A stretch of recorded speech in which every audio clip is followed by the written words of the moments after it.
This is CGTN, China Global Television Network.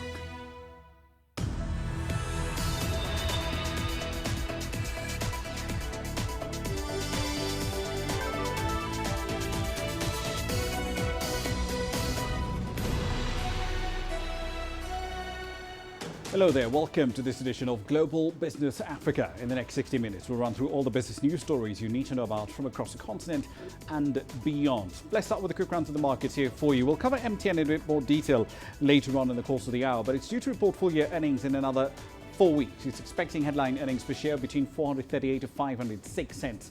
That should translate into a year-on-year rise of about 29%. It's a much smaller jump, though, than the 85% jump in earnings reported in 2018, in part due to an accounting change. Its shares are up at least 5% in the JSE in today's trading session. Here's what's coming up tonight. Portugal heeds Angola's requests and freezes Isabel dos Santos' bank account. Nissan is pursuing $90 million in damages from its former boss, Carlos Ghosn. And we look at a company in Tanzania that's tackling the country's problem with electronic waste. But let's start with a story this hour that essentially spans right across 2 continents. Portugal has ordered a freeze on the bank accounts of the businesswoman Isabela dos Santos. Now, that order was prompted by a request from authorities in Angola, where she has been implicated in a criminal investigation into the misappropriation of funds from the state oil company which she chaired, Sonangol. Now, Angola could issue an international arrest warrant for the former first daughter, but that would happen if she doesn't cooperate with this fraud investigation. Dos Santos, the daughter of former Angolan President José Eduardo dos Santos, has repeatedly denied any wrongdoing in the past weeks of investigation linked to leaked reports of mismanagement of funds and corruption. Well, the allegations are false. As part of a request for international judicial cooperation by the Angolan authorities, Portugal's Public Prosecutor's Office requested for the seizure of bank accounts belonging to Isabel dos Santos in the country. I think this is a good step because I think we want to avoid that any reputational damage impacts on the activity of these companies. Last month, Angola named dos Santos a formal suspect over allegations of misappropriation of funds during her time as chairperson of state oil company Sonangol. Angolan authorities froze her assets in the African country in December. A banking source familiar with the case said the accounts held by dos Santos were seized at Millennium BCP, Portugal's largest listed bank. Portugal's central bank and Millennium BCP declined to comment on the matter. Isabel dos Santos also sold her stake in Portugal's companies Eurobond and Efasec, where she held 42% and 65% stake respectively. If you look at the impact, which is adverse, about the origins of the money of Isabel dos Santos, which have still to be proven, the reputational damages to Portuguese companies could be significant. So her willingness to divest quickly is helpful in this context. It will mean that the reputational damage can be diminished and hopefully totally avoided. But for Angola, the allegations expose the sustained damage on their economy and reputation.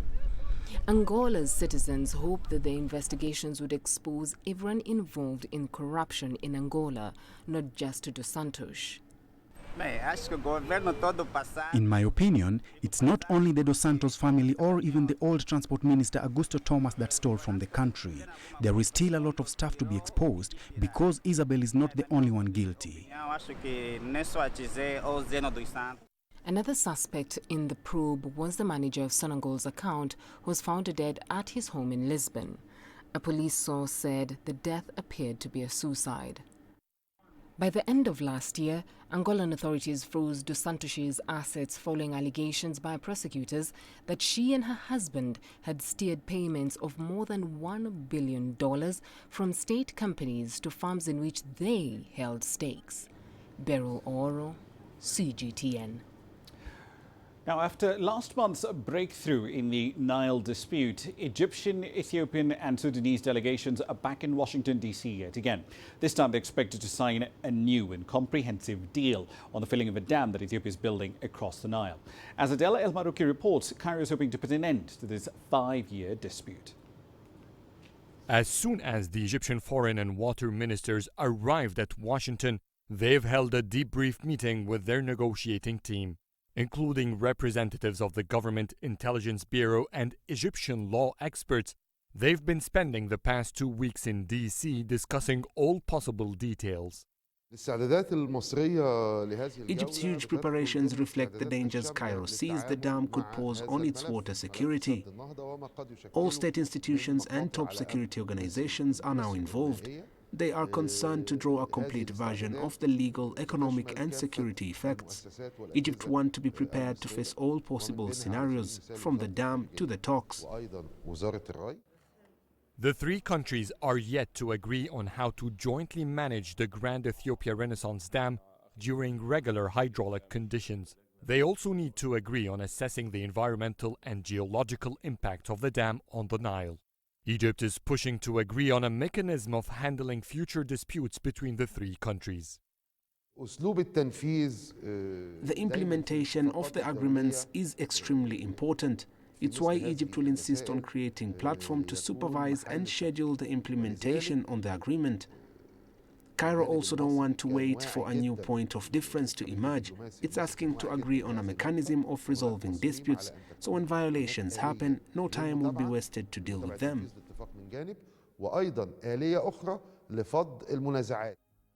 Egypt fears the dam will affect its Nile water share. It has been comforted by an initial agreement on the filling of the dam reservoir and managing the dam during drought periods. Ethiopia, however, is still expected to sign on that essential outcome from the last round of talks. A comprehensive agreement that leaves no hanging issues. That is what Egypt aims to achieve in Washington, D.C. And after repetitive delays in reaching a final deal, Cairo is hoping that this round of talks would be the last. Adel Mahroui, CGTN, Cairo. Now, South Africa's parliamentary officials have assured the public that the State of the Nation address by the country's President Cyril Ramaphosa will go ahead on Thursday. Now, that's despite threats by one political party, the Economic Freedom Fighters, the EFF as more commonly known, to interrupt the president's address unless they say he fires one of his cabinet members, Pravin Gordhan, whom they accuse of being incompetent. Yes, CGTN's Yolisa Jamela with more. President Cyril Ramaphosa will on Thursday evening deliver his second State of the Nation address since being elected as president. Ramaphosa is expected to address issues grappling the country, issues which include high levels of unemployment, a struggling economy and load shedding. South Africa has been experiencing rolling power cuts known as load shedding by the struggling power utility, Eskom. It's a very important event or ceremony in the calendar of the Republic. It is one moment where the three arms of the state come under one roof, to show a unitary nature of our state and to be addressed by the head of state, who is also the president and the head of the executive of the Republic of South Africa, to give an information that is much needed, especially in an open and transparent democracy such as ours. Information on the program of action regarding the service delivery to the people of South Africa.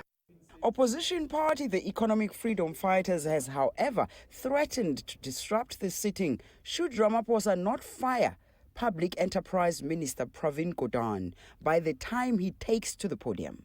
The party blames Gordhan for the failure of state-owned entities, especially Eskom. The EFF have become synonymous with disrupting parliament sittings by either raising endless points of order or breaking into struggle songs to register their grievances. Parliamentary spokesperson Muloto Mutapo says existing joint rules of parliament sufficiently protect sittings of the houses and committees from disorder, and that parliamentary presiding officers are not losing any sleep over the threats by the EFF. There is so much that South Africans are going through, and what they want is to hear their leader.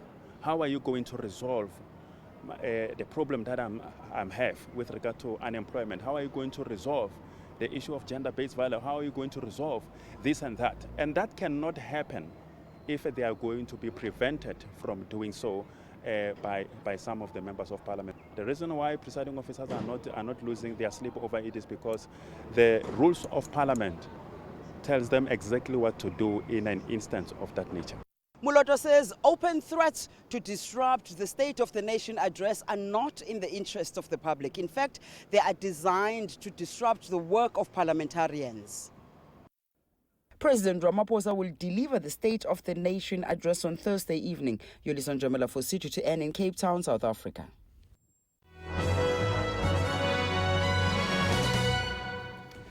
Bit of company news now. Let's start in mining. AngloGold Ashanti has sealed a deal to sell its last remaining assets in South Africa. The move comes as the world's third largest gold miner exits the gold industry that created Africa's largest economy. Formerly largest economy. It has essentially sold its Mponeng mine and surface assets to Harmony Gold for roughly $300 million. That includes $200 million in cash and a deferred payment of about $100 million.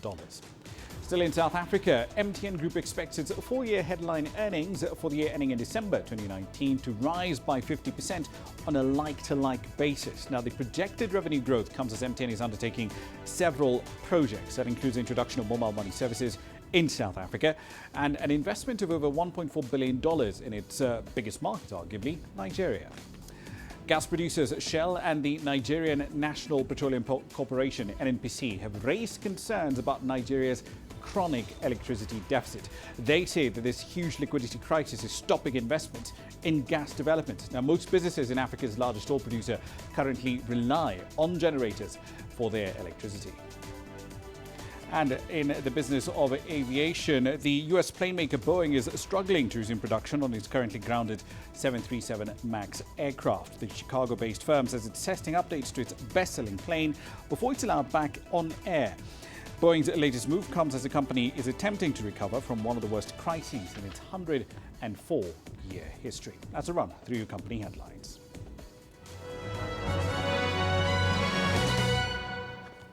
It's time for a short break. You're watching Global Business Africa. Here's what's coming up next.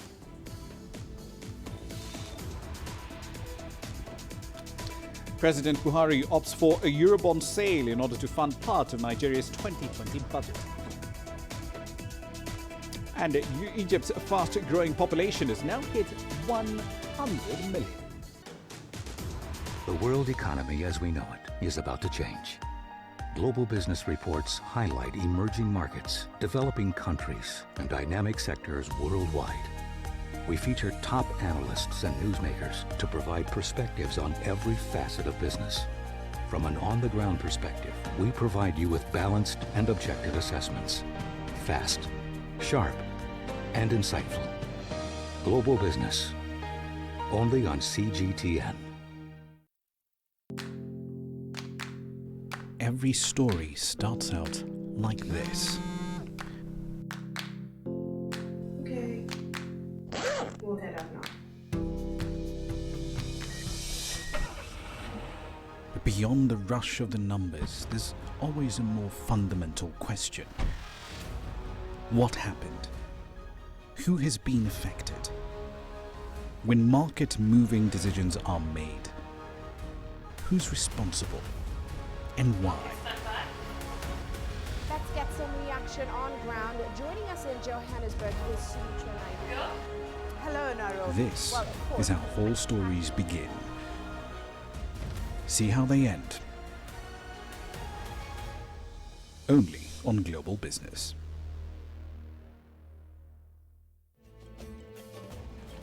There's more to this place than just glorious landscapes. There's more to it than just, say, Table Mountain or glorious, endless salt flats. There's more to it than countries that are home to some of the deepest mines in the world. There is so much more to this place. even if it is home to some of the finest diamonds on the planet. It is the sheer diversity of the people who call Southern Africa home, and the relentless drive to make it a better place that make it so special. And we know that because this too is home.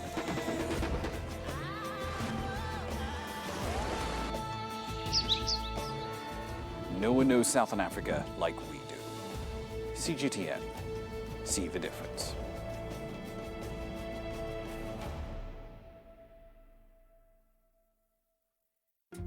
Africa is the nexus of enterprise, and global business will tell you why it matters. From the mega investment projects to multi-billion-dollar mergers and acquisitions. Africa today collects, just in terms of revenues from taxes alone, $545 billion a year. If you take 10% of that and you devote it to the energy sector, problem solved. All this on Global Business, weekdays at this time on CGTN.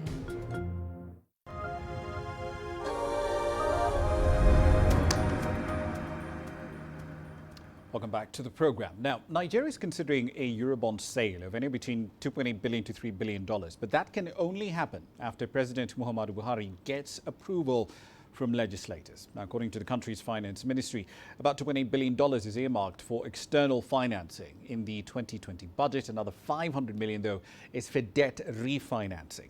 Nigeria would be essentially joining Gabon and Ghana, both of which have sold eurobonds to significant demand in Ghana's case in recent weeks. Benin may also offer euro-denominated bonds this year after selling its debut offshore bond of about $550 million in March. So let's dig a little deeper into this in more detail. Deji Badmus joins us now live from Lagos with more details on this story. Deji, so Nigeria's been keen, especially over the last couple of years, to try and refinance the expensive local debt, in its words, with longer dated Eurobonds, which are much, much cheaper. Assuming the sale goes ahead, how much of that amount that is raised will go into refinancing local debt?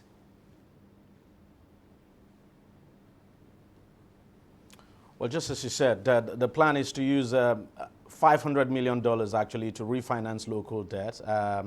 That's what the government has said. But let's not also forget that even though President Buhari has actually written to the Senate to seek approval, the government has not completely made up its mind yet that it is going to go for this Eurobond, because it is still trying to see if it could get loans now from concessional sources, if you like. And so, but the plan, of course, is to use $500 million out of well, the proposed Eurobond now to refinance this debt you're talking about. Indeed. So there's $7 billion that Nigeria is aiming to borrow, at least in this fiscal year, from both domestic and foreign sources. But how much of that will be concessionary debt? Because we keep hearing Nigeria complaining that, look, the cost of debt, especially domestic debt, is really high. But where's the concessionary debt in that mix? Now, that is where the challenge is, and that's the reason why the government is actually considering Eurobond. Before now, as a matter of fact, early this year, the head of the Debt Management Office actually made it very clear that in getting some of these loans now, that Nigeria would basically be focusing on concessionary debts. But it's becoming a challenge now. I mean, the president of the World Bank just a few days ago said Nigeria was heavily indebted, and that's the reason why the World Bank, for instance, would not be extending any credit facility now to Nigeria. As a matter of fact, the World Bank president even criticized some other development finance institutions like the Africa Development Bank and, of course, the Asia Development Bank and some other development finance institutions now for being too much in a hurry to lend not just to Nigeria but to, well, African countries now that are heavily indebted. So it would appear that is a clear signal that Nigeria may struggle now to get some of these concessionary debts, concessionary loans now. And that's the reason why the government doesn't want to take any chance at all. It's considering this Eurobond now. And the idea is that $2.8 billion out of it would be used to finance the budget. And of course, the rest would go into refinancing, especially the domestic debt. But right. It's still not clear-cut because the government has actually not reached a definitive conclusion on the eurobond. Okay, one last question for you, Deji. Moody's changed its outlook on Nigeria to negative from stable back in December. Does the debt management office, given all the factors that you've just spoken about, do they expect to pay a lot more for this eurobond? Because the last one they issued in 2018, the various tranches of it, they were priced in between 7.6 to 9.25% for the 30-year proportion of that. That was more expensive than Kenya, much smaller economy that's more import dependent than Nigeria. So should we expect Nigeria to pay more?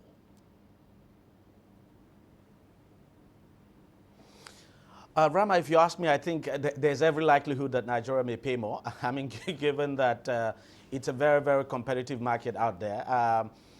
2 years ago or so, when Nigeria went to the market, it was not as competitive as we have it now. I remember Ghana is there. Ghana actually went to the market, and a couple of African countries, including even Benin Republic, is planning to go to the market as well. So it's a no-brainer that you know, to attract investors, Nigeria may just have to pay more, but we have to wait and see. So there is a chance that what would be issued, I mean, what Nigeria would eventually have to pay might be more than what it offered the last time, because you know, for investors, if you really want to get them, then the offering you're putting on the table has to be very nice and attractive, and that's the reason why they would rush and come to you. Of course, we know there's this voracious appetite now for these bonds, but the fact is that if the offering on the table is not fantastic, then especially when you have other countries too approaching the same market, then you definitely would face the challenge. So there is a chance that if Nigeria eventually settles for this and decides to go the way of the eurobond without succeeding in, you know, getting concessionary loans from anywhere, then it's just a no-brainer that the country may have to pay more.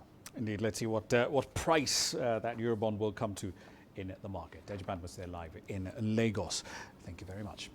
Now then, trade relations between China and South Africa have been rising for several years. That bilateral relationship, both in trade and investment, has been developed using 3 platforms: the Forum on China-Africa Cooperation, BRICS, and the Belt and Road Initiative.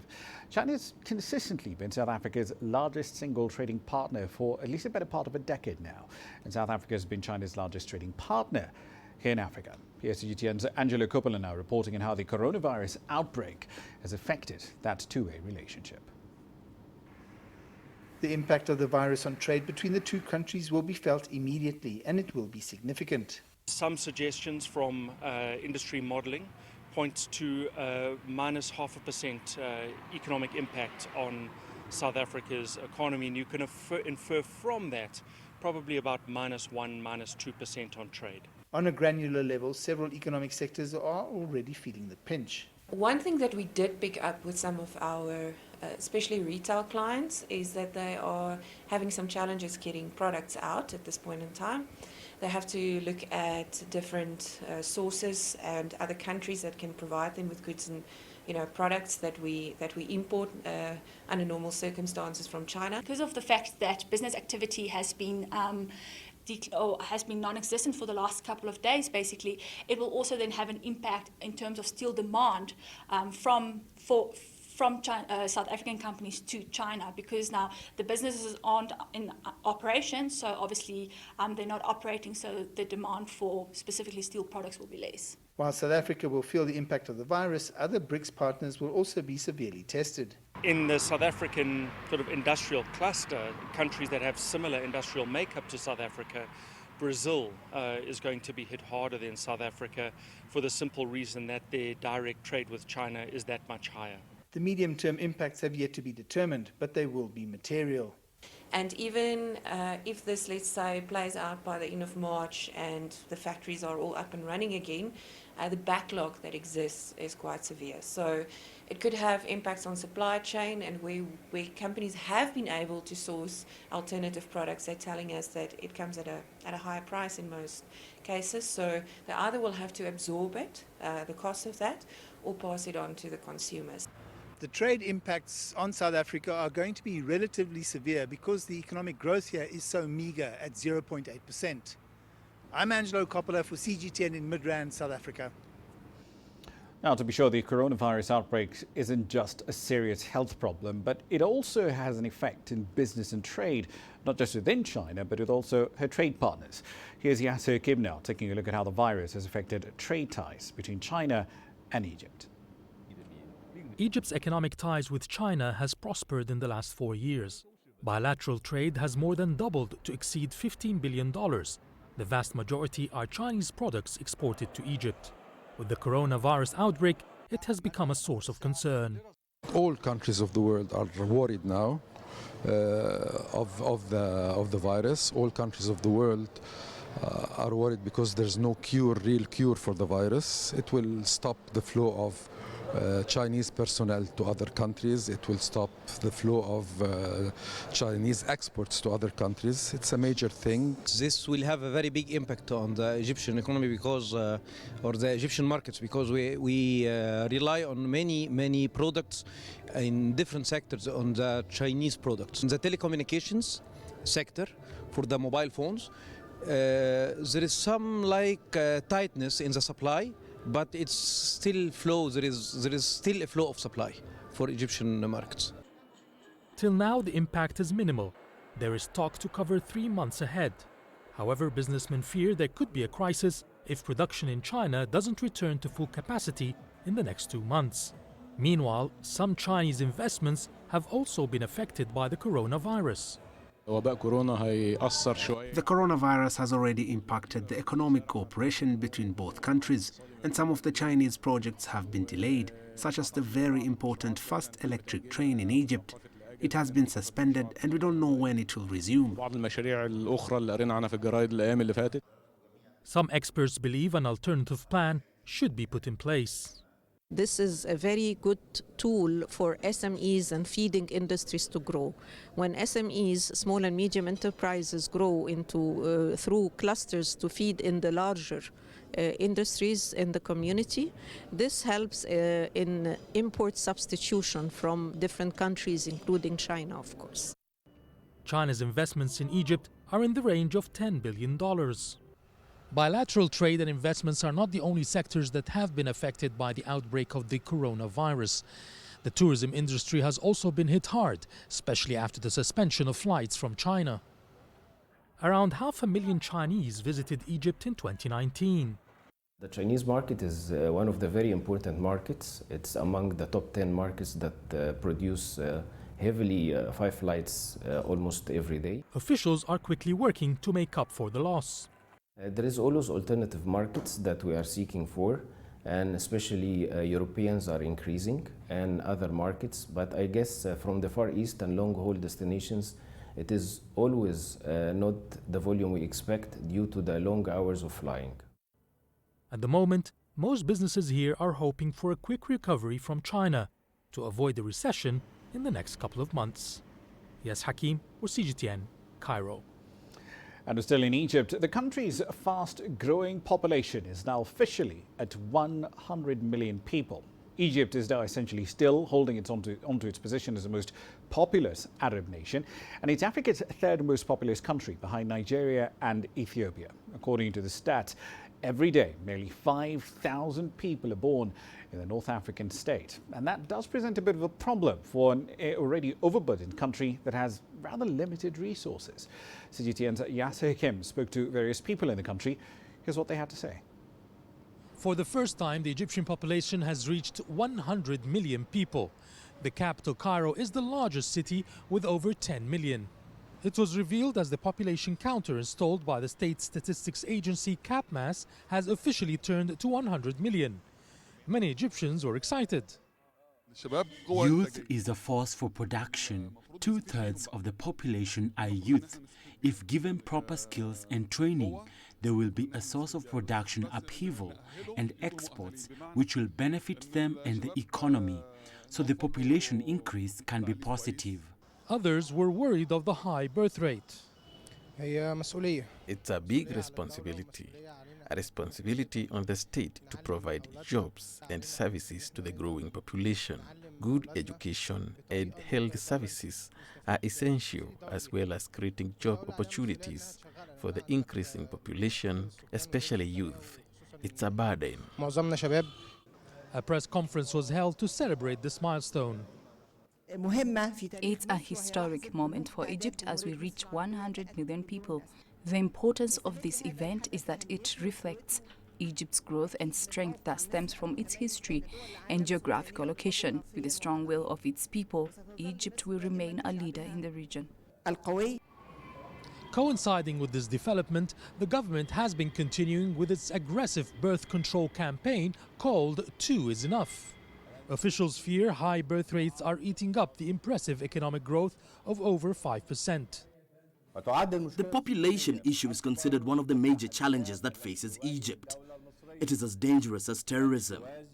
With the high birth rates, all economic growth levels or new mega projects will not be of any benefit.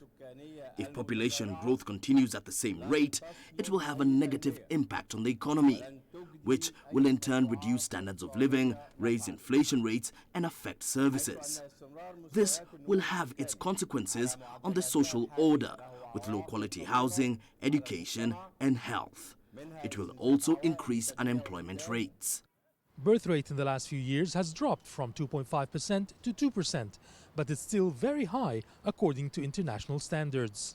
To cut the rates further, the government has announced that it will cancel food and financial subsidies on families that have more than 2 children. Yes, Hakim for CGTN, Cairo. You're watching Global Business Africa. Here's what's coming up next.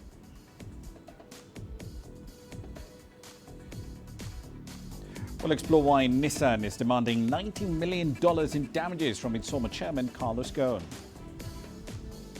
And a controversial London high-speed rail project, HS2, gets a go-ahead, despite some pretty hefty costs. We'll explore why next.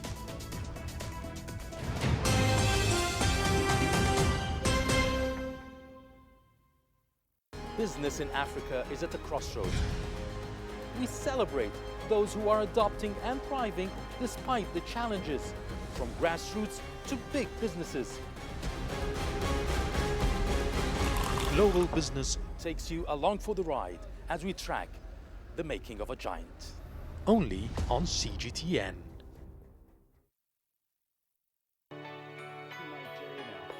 Economic data out of the country. The country's foreign currency reserves.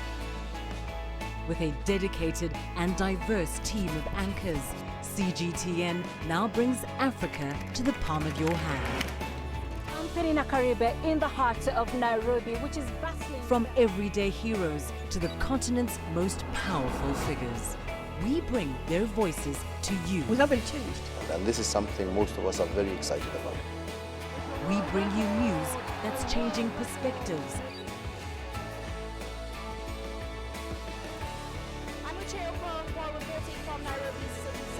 News that brings Africa to the world.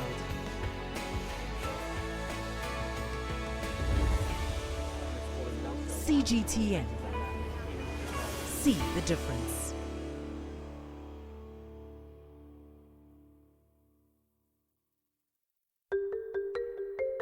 How will your world change today? What happens here? What happens there? Or what you make happen for yourself? If it matters to you, it matters to us too. Your stories are the stories that need to be told. Africa Live. Find your voice.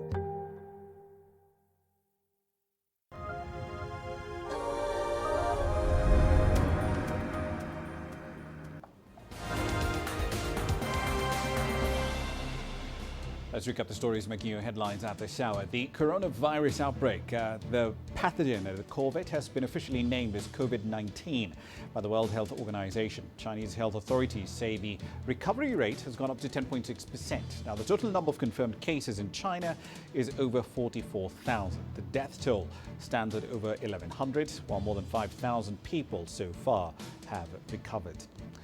Egyptian security forces in North Sinai have killed at least 27 individuals they describe as terrorists. The announcement follows in the wake of 2 terror attacks that targeted a natural gas pipeline and a military checkpoint. Now, with groups like Islamic State renewing their attacks against Egypt, the Egyptian army and police say that their counter-terror efforts will continue.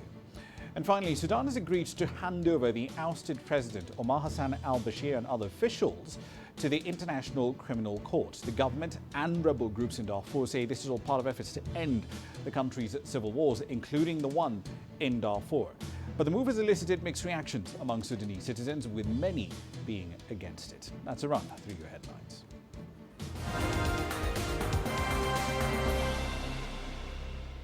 The Japanese carmaker Nissan is suing its former chairman Carlos Ghosn for damages, and it's asking for $90 million. That lawsuit has been filed in the Yokohama District Court. It seeks to recover what Nissan claims is a significant part of the monetary damages it says were inflicted on the company by Ghosn. Now, the damages, if successfully claimed, could represent a significant part of Ghosn's net worth. The former auto executive's fortune is calculated to be roughly $70 million. That's down from around $120 million at the time of his first court appearance. Ghosn was arrested in November 2018 to face charges of financial wrongdoing. He faced trial in Japan until he made a pretty dramatic escape to Lebanon last December. Now, elsewhere, the United Kingdom's government has approved the controversial high-speed rail project, more commonly known as HS2. The decision means the plans to connect London with the north of England will now proceed, despite this project's ballooning costs. With more on this, here's CGTN's Nawid Jabakil. It's massively over budget and well behind schedule, but Prime Minister Boris Johnson has given his formal backing to one of the UK's most ambitious infrastructure projects. So today, Mr. Speaker, the Cabinet has given high-speed rail the green signal. We are going to get this done.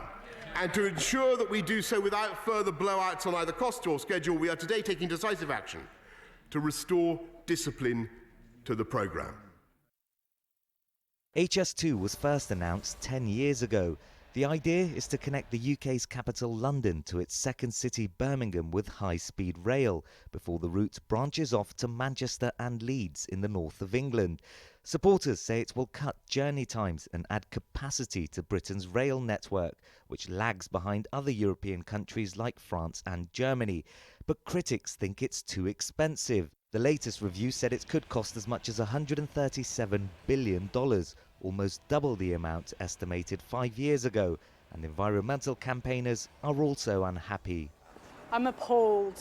Boris Johnson talked about protecting nature, and he's given the go-ahead for something that's going to damage 108 ancient woodlands in the UK. It's going to affect 700 nature sites, and it's basically an aviation shuttle service. It's the most ridiculous cognitive dissonance that you can think of. By giving the green light to HS2, Boris Johnson is attempting to draw a line under an issue that's proved very divisive in recent years.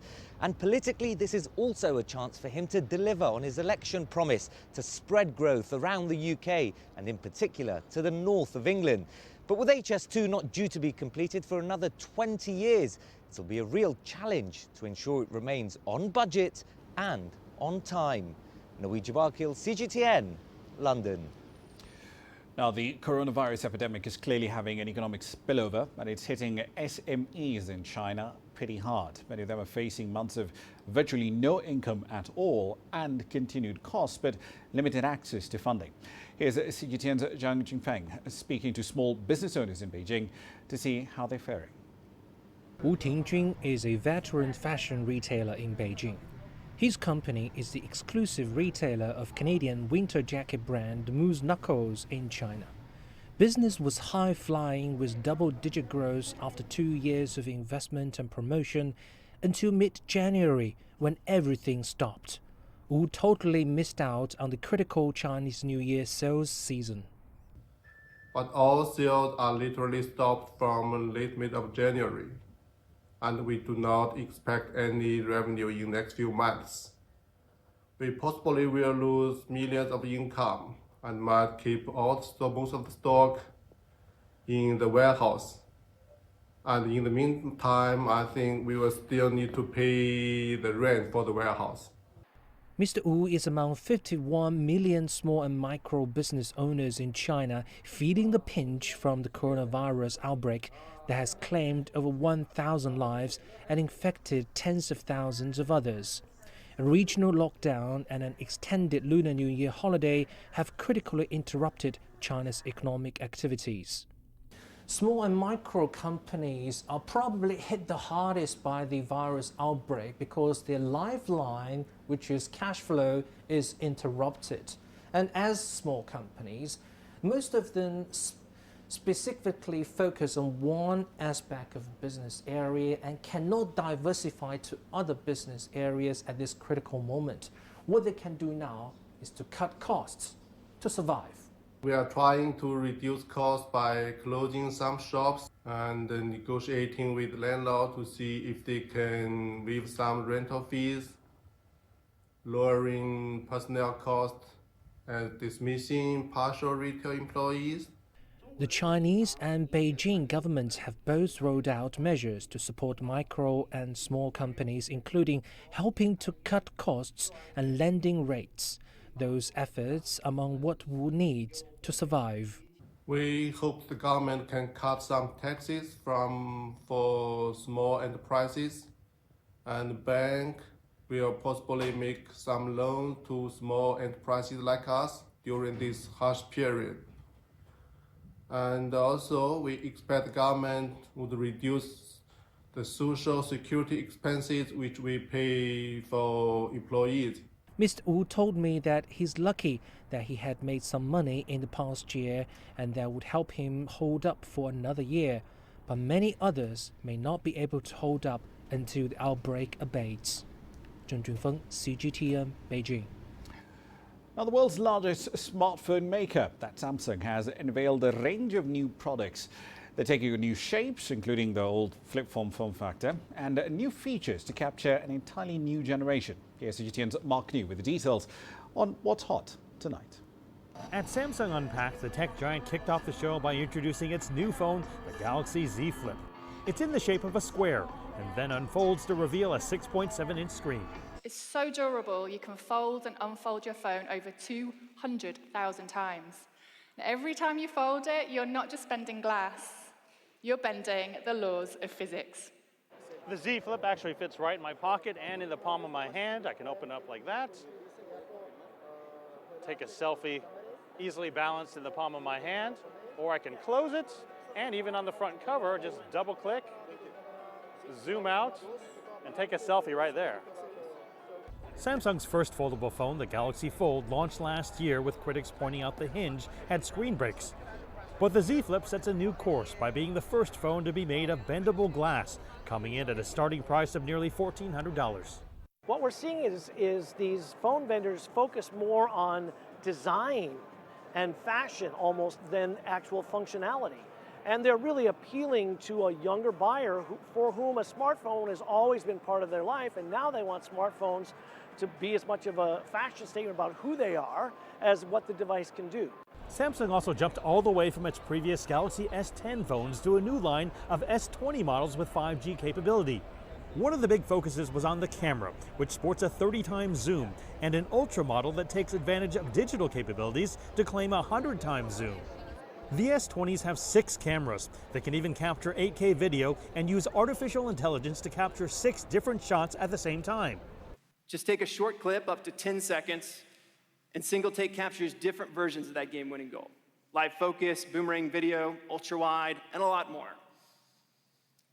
Then when you're done shooting, it gives you a handful of those best shots so you can pick your favorites. Most people don't realize this, but the S20 Plus and the S20 Ultra are the first 5G phones that support the full standard.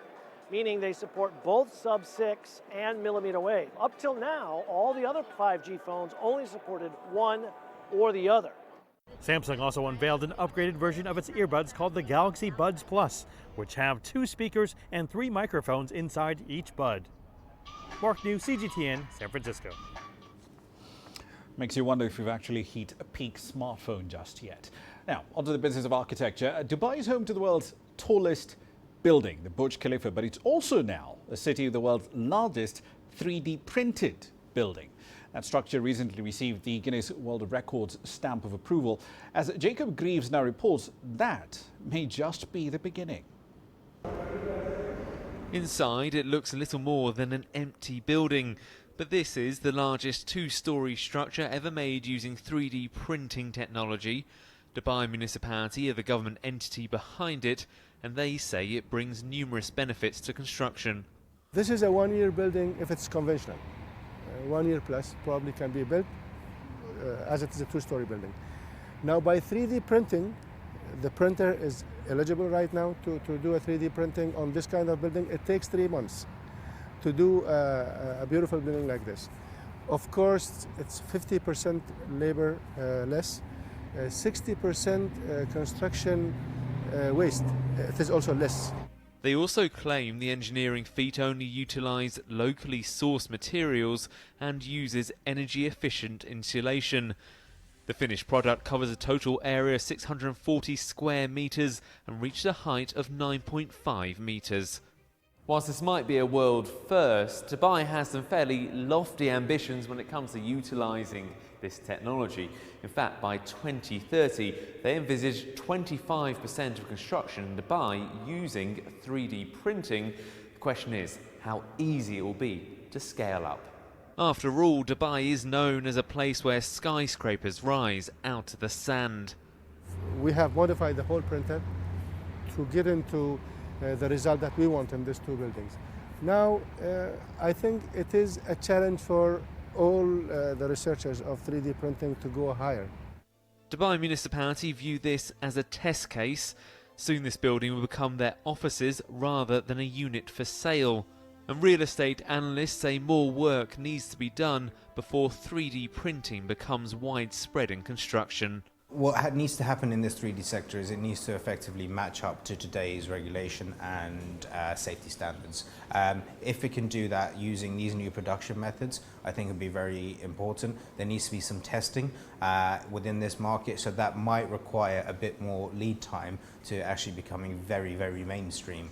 So, testing for weather changes, testing for environmental impacts and so on. There's also potential socio-economic factors to consider. Cheaper labour costs could mean fewer people being employed in the construction sector. Future buildings might lay the foundations of a major shake-up to workforces. Jacob Greaves, CGTN in Dubai. All right, then a quick run through commodity prices here for you. So the oil-producing cartel OPEC is in a bit of a quandary. It's cut its forecasts for global oil demand mainly because of the coronavirus outbreak and the effect it's having in the world's second largest economy. And that continues to slash effective demand there. Now, the latest report is the cartel estimating that future oil demand will fall by over 400,000 barrels of crude a day. Now, on one hand, that puts oil producers in a position where they have to consider cutting output yet again, but it's a net positive if you're a consumer. And here's why. Brent crude is down 15% in 6 weeks, down to about $55 a barrel at 16.27 GMT. Here's what's coming up.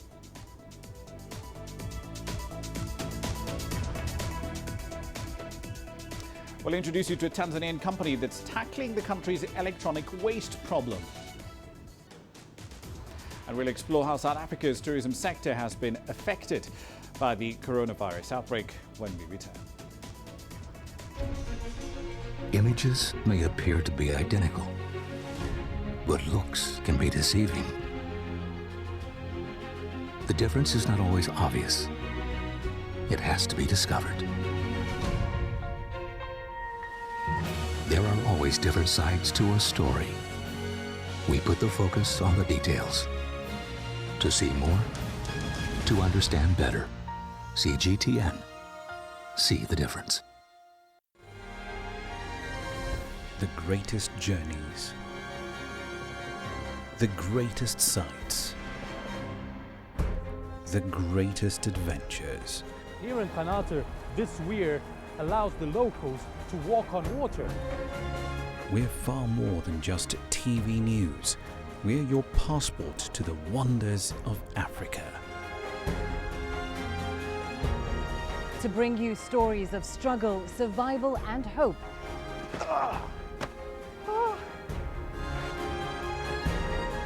So let's explore.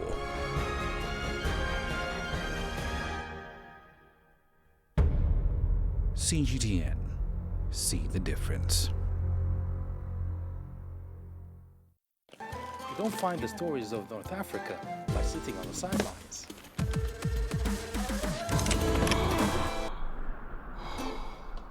No one else will take you where we can in North Africa. And no one else will show you what it's all about. CGTN, see the difference.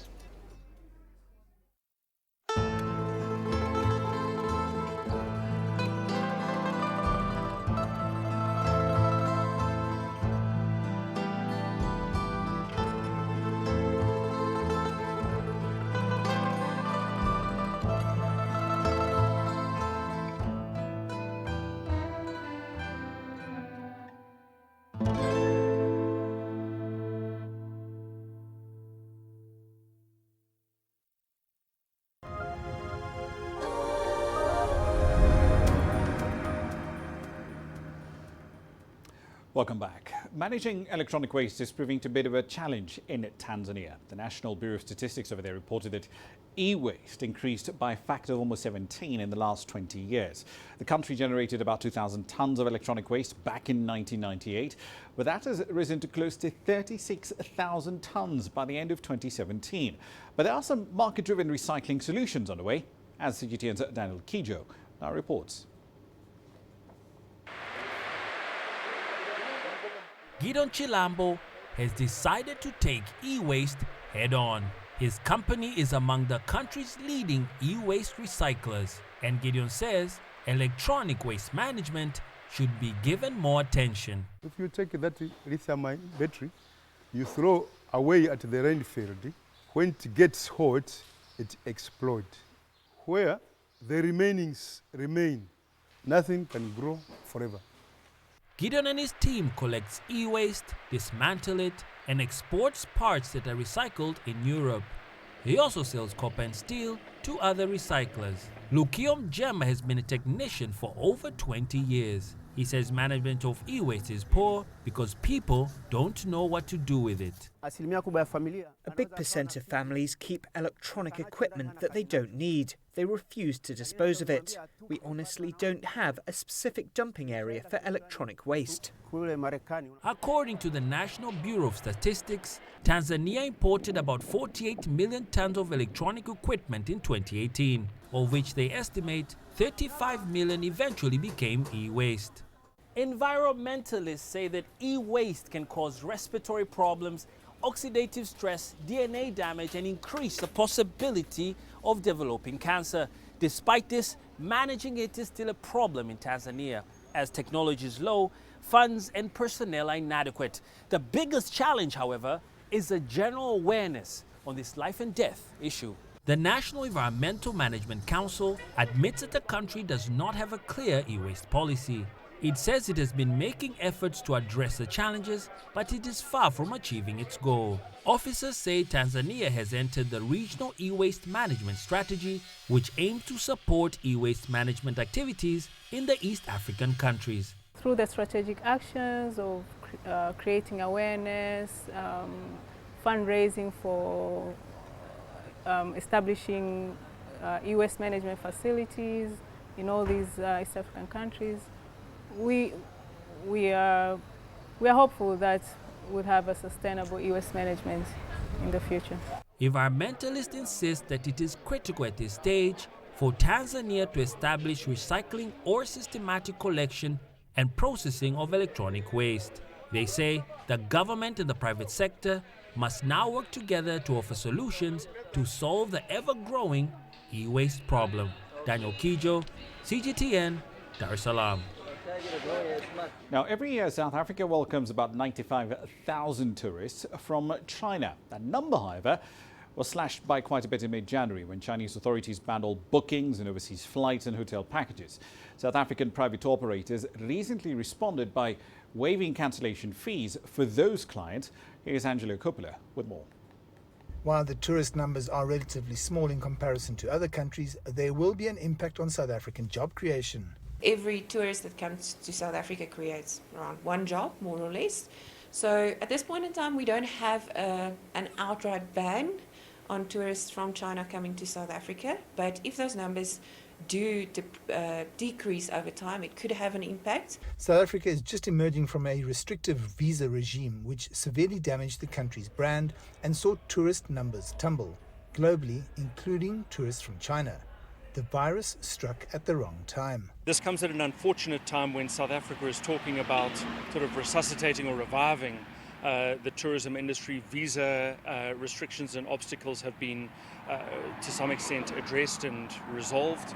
So the timing and the impact is unfortunate. It's been suggested that South Africa will feel an impact in terms of business tourism for those attending meetings, conferences and seminars. So for us, it's more on the business side and business visitors to a large extent, and then some general tourism. But it will probably impact the numbers over the next couple of months. The impact on local Chinese business has also been marked. I was visiting Chinatown over the weekend, and it is extraordinary how activity in that geography has absolutely shut down over the last couple of weeks. If 5 tourists from China don't come to South Africa, it means that one less job is created here, and that's not good for the country's economy. I'm Angelo Coppola for CGTN in Cyril Dean, South Africa. All right, then a quick run through the currencies here for you. Egypt's found essentially continuing its strengthening run from last year. But let's focus on Zambia. Its currency, the kwacha, has been really one of the poorer performers in Africa, and that trend continues into 2020, down nearly 3.5% in 6 weeks, 14.64 to the American dollar. In 2019, it shed 23% of its value. The country's finance ministry is forecasting GDP growth at over 3% this year compared to an estimated 2% last year. The IMF, though, not quite as optimistic. It's expecting growth of just 1.7% in Africa's second largest copper producer. So that's it for this edition of Global Business Africa. As always, we'd like to hear your thoughts on the content you've seen here in the last hour. There are many ways to get your thoughts back to us, all of them on your screens right now. I'm Ramah Nyang in the Kenyan capital, Nairobi. Thank you for your company in the last hour. The World Today is up next from Washington, D.C.